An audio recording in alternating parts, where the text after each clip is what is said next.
Amanda stayed in the lead on her bike. Thankfully, she hadn't asked any questions, and he took this as a sign they were becoming really good friends. He told her only that he had to see Jelly and that she was welcome to come along if she wanted. They locked their bikes beneath a sign that read Crazy Glaze. "You're awfully quiet today," she said. "Yeah," was all Finn could think to say. "You want me to keep her busy while you check around back? Is that about it?" He nodded. Amanda entered the store, glancing back at Finn with a worried expression. Finn found two fire escapes out back, made of slatted iron servicing several doors. Finn heard Jelly's distinctive voice through an open window. This was followed by Amanda asking after Terry. "Terry's not feeling well," Jelly said. "I brought him some homework," Amanda said. It was a white lie, because, in fact, she and Finn went to a different school than Maybeck, but she needed a reason to see him. "That's sweet of you, girl. I'll be sure to pass it along." Amanda said, "Is it the flu?" "Not exactly the flu," Jelly answered. "You want to leave him homework? That'd be fine. But right now, I've got a lot to do." "Can I help you?" Amanda offered. "Can I fill in for Terry if he's not feeling well?" "Well, Terry's asleep upstairs." "That would be very good of you, Amanda. Thank you for offering. I'm happy to pay you, though. I can't pay much." Finn climbed up the fire escape. The rail was hot to the touch. If caught, Finn wasn't sure what excuse he'd use, but he'd think of something. At the first landing there was a normal-looking door. Finn knocked gently. Nothing. Then he tried the doorknob. It turned, but he didn't dare open it.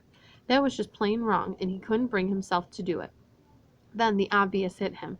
That other landing below the adjacent windows. If he could make the jump. Finn climbed over the rail of the landing, hung on, and jumped. His fingers hooked around the railing. He hung on for dear life, pulled himself over, and collapsed below the first window. He got to his feet and peered in. He saw a television room with some very nice pottery scattered around. The next window, considerably smaller, was covered on the inside by a thick curtain. A bathroom, perhaps. Finn moved to the third window and peered inside. Maybeck. He was asleep in bed, with the shade up and the lights on. Finn noted, rolled over, with his back to Finn. He had on the same shirt he'd been wearing the night before. Next to the bed, on the side table, Finn noticed a thermometer bulb, down in a glass of water, a face cloth folded into a strip 3 inches wide, and a copy of the Bible. Finn knocked gently on the glass. Maybeck didn't stir. Finn tried again, a little louder. Maybeck didn't budge. If Finn knocked any harder, he thought he'd break the glass. Instead, he tested the window. It opened a crack. Again, he faced going inside uninvited. Again, he couldn't bring himself to do it. But he did slide the window up and stick his head through. "Maybeck," he whispered harshly. "Maybeck, wake up!" "Finn!" It was Amanda's voice behind and below him. Finn bumped his head on the window frame as he turned to look for her.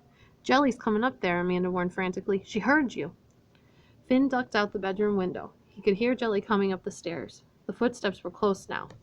Finn slid Maybeck's window shut, ducked, and hurried to the railing. He climbed over, paused, and jumped. For a fraction of a second, it seemed that he'd misjudged the distance, that he would fall, crashing in a pile of broken bones right in front of Amanda. But he made it. He climbed over the railing and hurried down to ground level. "Finn! Finn Whitman!" Jelly hollered from the upstairs window. "What are you doing here?" "Hello, Jelly," Finn called back. "You sneaking around back here?" "No, ma'am, 'cause that's what it looks like." "I need to talk to Terry," Finn confessed. "It's important." "You can't. Terry's sick. Not well." "Sick or asleep? He won't wake up, will he?" Amanda snapped her head in Finn's direction. Jelly said, "You stay right where you are, young man." Jelly took her time.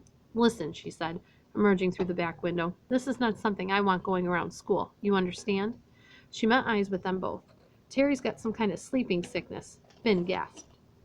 "We can't wake him up. He's not got a fever, not been bitten by anything, no sweats or shakes." She took a long look up at Maybeck's bedroom window. "Doctor says to let him be one more night. Tomorrow he goes to the hospital and they start doing tests. But I'm saying my prayers. Nothing seems wrong with him. Doctor says he's fine in all the important ways."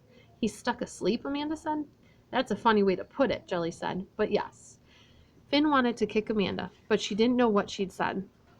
He had told her nothing about the night before.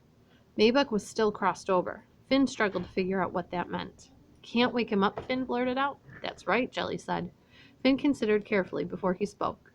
"Listen, I don't expect you to believe me or anything, but Terry's condition, it has to do with being a DHI, a Disney host like I am." She studied him thoughtfully, but did not interrupt.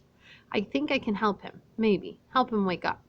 "Is this some kind of joke? Because it's in poor taste, young man. Terry's extremely ill." "Finn," Amanda said, "what's going on?"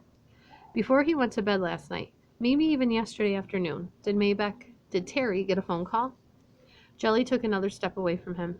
What's with you, boy? She was not pleased. She looked on the verge of tears. He didn't he? And I'll bet he came away from that call excited, didn't he? Because it was from a girl, wasn't it? Her? Jelly said, pointing at Amanda, not realizing she just confirmed that Finn was right. No, Finn said softly, not her. Thoughts crowded his head. Please don't take him to the hospital until you hear from me tomorrow. I'm supposed to trust my Terry to a 13-year-old boy, Jelly said, incredulous.